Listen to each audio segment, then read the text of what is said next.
지금 현재 미분양 물량들이 폭발적으로 증가를 하고 있다는 내용들을 많은 분들이 보셨을 거라고 생각이 듭니다.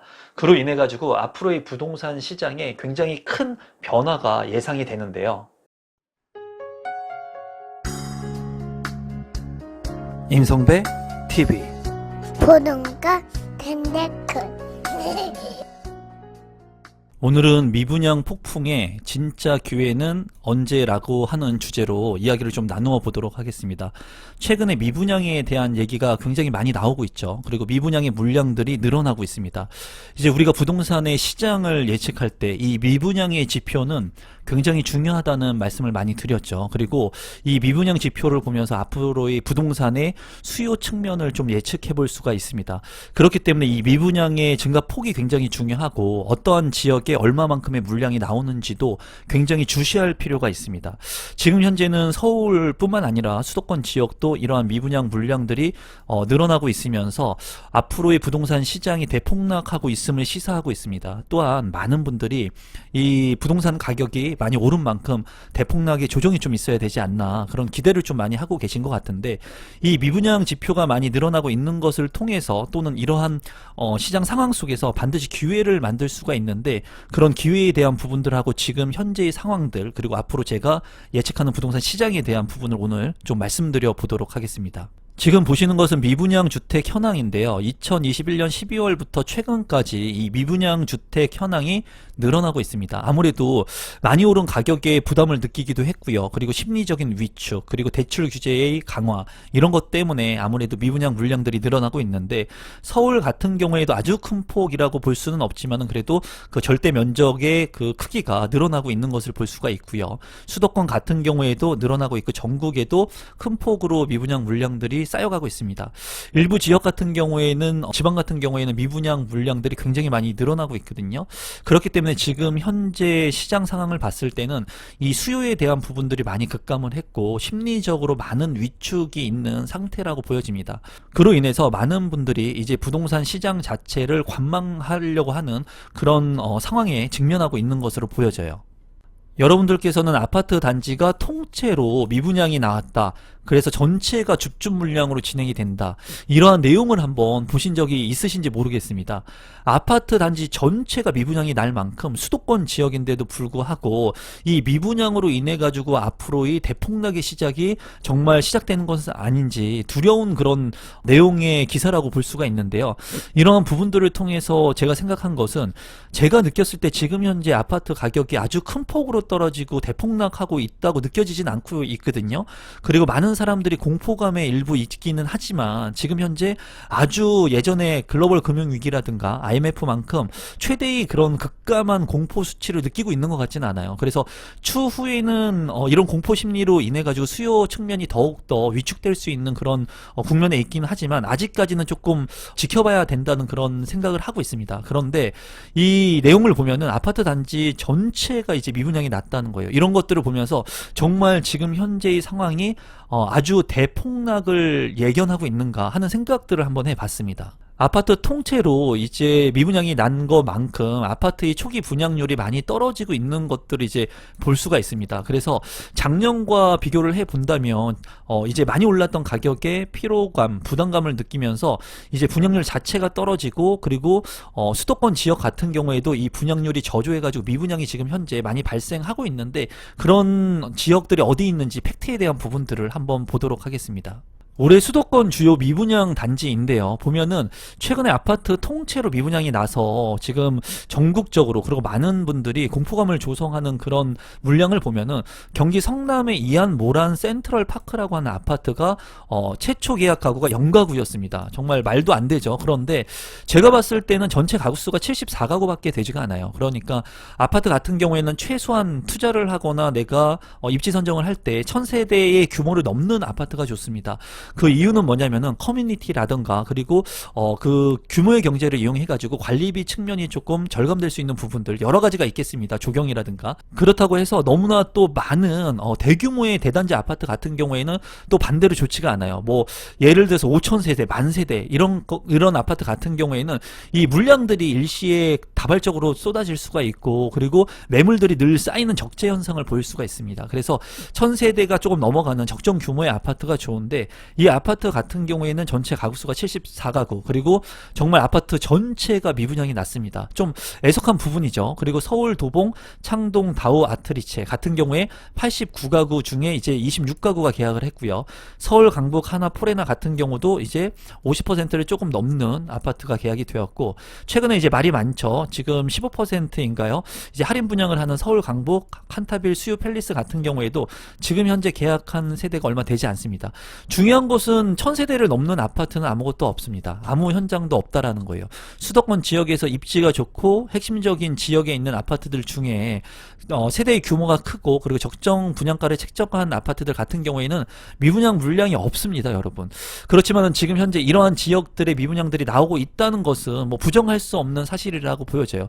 그리고 추후에 이러한 기사들을 통해 가지고 많은 분들이 이제 공포감에 휩싸이게 된다면 그리고 물량들이 많이 나오지 않게 된다면 아무래도 이런 미분양 물량의 추이들은 더욱더 늘어날 수 있습니다.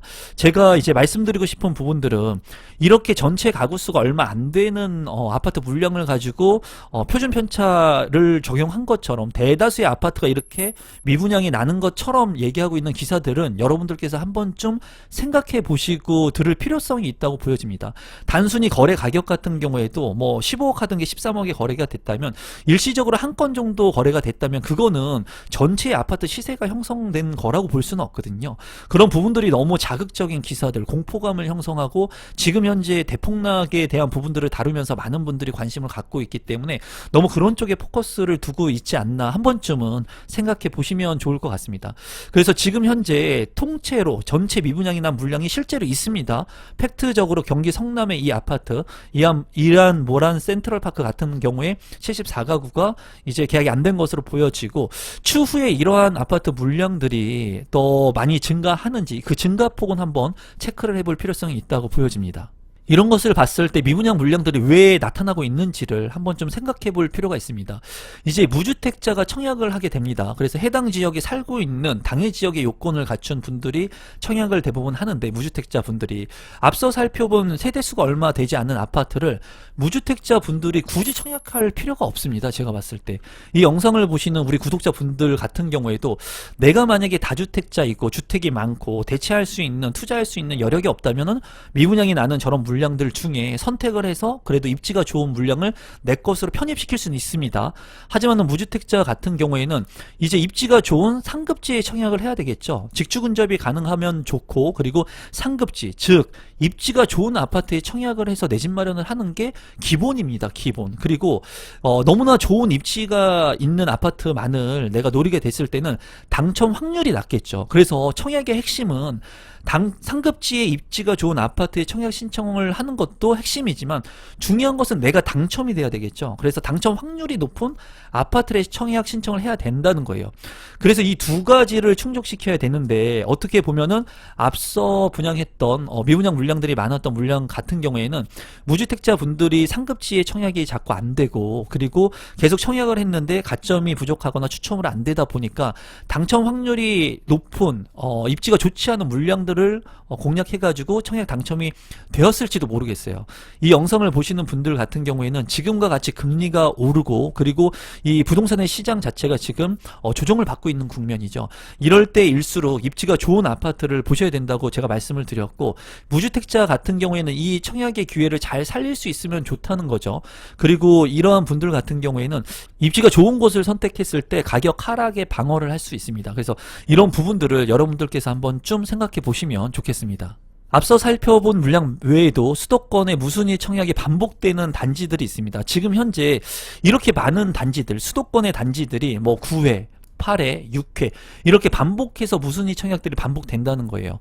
이런 것들을 봤을 때 추후에 이 청약의 제도들이 개편될 수 있는 여지를 주고 있습니다. 왜냐하면 이렇게 분양한 아파트들이 무주택자 분들한테 기회를 주고 있기 때문에 어떻게 보면은 이 주택이 필요한 다주택자 또는 1주택자 이런 분들한테는 어떻게 보면은 아쉬운 부분이 있을 수 있다라는 거예요. 그래서 이런 무순위 청약이 계속해서 반복이 되고 뭐 11회까지 간 것도 있는데 이런 물량들이 계속 쌓이게 되고 시간이 계속 길어지게 되면은 건설사 입장에서도 좋지가 않겠죠. 부도날 위기가 있기 때문에. 그리고 수요자 입장에서도 이 주택이 필요한 사람들은 살 수 있는 기회를 열어줘야 됩니다.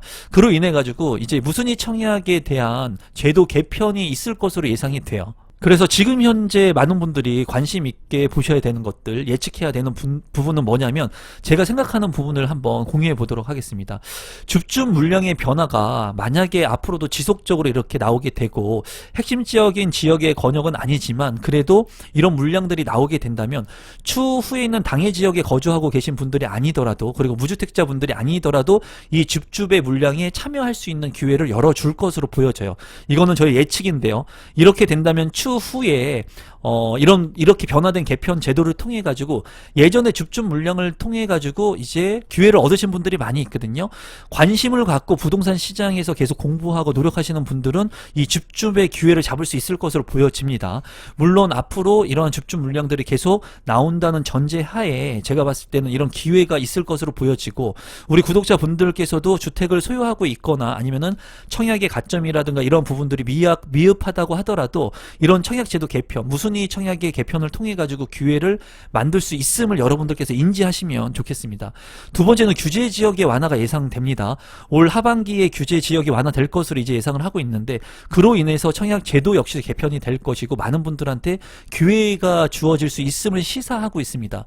물론 부동산의 가격들이 더 떨어지고 더 조정을 받고 더욱더 극심한 공포감이 있었을 때 더욱 큰 기회가 올 것으로 저는 개인적으로 생각을 하고 있고 그리고 대출에 대한 규제 완화가 이제 LTV에 대한 부분들이 이제 완화가 되고 추후에는 DSR이라든가 이런 대출의 규제 완화가 더욱더 대폭 할 수 있는 개선될 수 있는 여지가 있거든요. 이런 세 개에 대한 부분들 외에 더욱더 여러분들이 주시해야 될 부분들이 있는데요. 여기 세 가지를 일단은 정리를 하게 된다면 추후에 줍줍 물량의 변화를 통해 가지고 추첨제를 통해 가지고 만약에 당해 지역이 아닌 무주택자분들이 아닌 분들도 이런 줍줍의 기회를 잡을 수 있다면 여러분들께서 나오는 물량들 중에 앞으로의 입지가 개선될 수 있는 지역들 그리고 가격이 조금 비싸다고 하지만은 공급 물량이 많았던 지역들 이런 것들을 보면서 내 집 마련의 기회를 잡을 수 있음을 지금부터 준비하셔야 됩니다. 그리고 규제 지역의 완화를 통해 가지고 이렇게 규제 지역이 완화되는 지역들 같은 경우에도 앞서 말씀드린 것과 같이 똑같은 규제 완화를 통한 기회가 있을 수 있음을 여러분들께서 한번 좀 체크해 보시고요. 대출 규제 완화 같은 경우에는 매수를 하고 싶어도 가격이 오르는 시장에서 부동산의 가격이 높았기 때문에 대출을 일으킨다고 해도 내가 레버리지를 활용해도 살 수 있는 주택이 한계성이 있기 때문에 사지 못했습니다. 하지만은 대출의 규제가 완화되게 된다면 이 대출 폭이 상승하고 부동산의 가격이 하락을 하면서 이 간극이 작아지게 되겠죠. 그러면서 내가 살 수 있는 주택의 바운더리가 넓어질 수 있습니다. 그렇게 됐을 때 내가 선택할 수 있는 그런 주택들을 여러분들께서 한번 눈여겨보시면 좋겠습니다. 앞에 살펴본 세 가지 외에 정말 중요한 부분들이 있는데요. 세금 규제의 완화를 여러분들께서 집중해서 보실 필요성이 있습니다. 만약에 미분양 물량들, 악성 물량들이 이렇게 많이 쌓이게 되고 공포감이 극심해지면은 세금 규제를 완화하게 되어 있습니다. 그 부분은 미분양 주택, 신규 주택을 취득할 경우에 양도세를 5년간 면제해 준다든가 이러한 특례법들이 생기게 돼요. 이런 시기는 2008년 이후에도 있었고요. 경기가 안 좋았던 시기에는 이 세금 규제 완화를 통해 가지고 건설 경기 부양 또는 매수 심리를 상승시키려고 하는 정부의 완화 정책들이 이루어지게 됩니다. 만약에 대폭락이 오게 되고 정말 사람들이 공포감에 떨게 됐을 때는 이런 세금의 규제 완화책들을 시행한다고 하더라도 심리가 얼어붙기 때문에 많은 사람들은 부동산에 아예 관심을 갖지 않습니다. 제가 20년 넘게 부동산을 경험하면서 느꼈던 것은 주택 가격이 100%에서 50% 떨어지면 반토막이 나면 살 거라고 생각하지 않습니까? 하지만은 2008년도 1997년도 이렇게 굉장히 극심한 공포감이 오게 된다면 부동산 자체를 이제 그 재산을 늘릴 수 있는 자산이라고 아예 생각조차를 하지 않습니다. 그래서 100%의 부동산 가격이 30% 20%까지 떨어진다고 하더라도 이 재화를 보지 않는 거예요. 관심조차를 갖지 않는 거죠. 그래서 만약에 앞으로 이런 미분양 물량들이 더욱더 쌓인다. 그리고 규제 완화책들이 지속된다. 그리고 부동산의 시장에 대한 전반적인 안 좋은 공포감의 기사들이 전반적으로 많이 도배를 한다. 그렇게 됐을 때는 세금 규제 완화가 실시가 될 거고요. 그때 아마 빠르게 다주택자 분들이나 투자를 경험하신 많은 분들, 베테랑 고수분들은 빠르게 핵심적인 지역들의 물량들을 선점해서 세금 혜택을 받을 수 있는 그런 물량들을 선점해 나갈 겁니다. 그때 시간이 지날 때 반등 시점은 금방 지나가게 되어 있거든요. 그 시점을 보지 못하고 그 시점을 지나가게 되면 부동산 가격은 다시 오르게 되어 있습니다. 심리가 반대로 전환되는 그런 시기가 나올 수 있다는 거죠. 그래서 이 영상을 보시는 구독자분들께서는 지금 현재 미분양 물량들이 나오는 것은 핵심적인 지역의 미분양 물량들이 나오는 게 아니라 단지 세대수가 작거나 좀 가격을 높게 책정한 고분양가의 물량들이 나오고 있는 것은 사실이고, 어쨌거나 수도권의 물량들도 많이 소진이 됐었는데 수도권에 이런 물량들이 나오기 때문에 좀 예의주시할 필요가 있습니다. 그리고 일반 매매 같은 거래가도 확인할 필요가 있겠죠. 그리고 시간이 지나서 이러한 물량들이 많아지고 규제의 완화책들이 나오게 됐을 때는 여러분들께서 가격이 조정을 받는 이 시점을 통해 가지고 내 집 마련을 하거나 기회를 창출할 수 있는 것들을 한 번쯤 반드시 생각해 보셨으면 좋겠습니다. 무조건 관망하는 것은 정답이 아닙니다, 여러분. 관망 속에서 내가 적정한 타이밍을 내 수준에 맞춰서 선택할 수 있고, 그런 용기를 내가 낼 수 있는 그 시점을 여러분들 스스로 잡으셔야 됩니다. 그래서 제가 말씀드린 앞에서의 세 가지 포인트를 한번 짚어보시고, 마지막으로 세금 규제 완화까지 온다면 이때는 진짜 내가 필요한 주택을 살 수 있는 시기, 또는 내가 무언가를 선택해야 되는 기회라고 생각하시면 좋을 것 같아요. 그래서 오늘도 마지막까지 제 영상 시청해 주셔서 감사드리고, 앞으로 부동산 시장이 굉장히 저도 궁금합니다. 저도 그 시기에 맞춰서 잘 대응할 거고요. 여러분들한테 도움이 될 수 있는 영상들, 진정성 있는 영상들을 여러분들한테 제공해 드리도록 하겠습니다. 고맙습니다.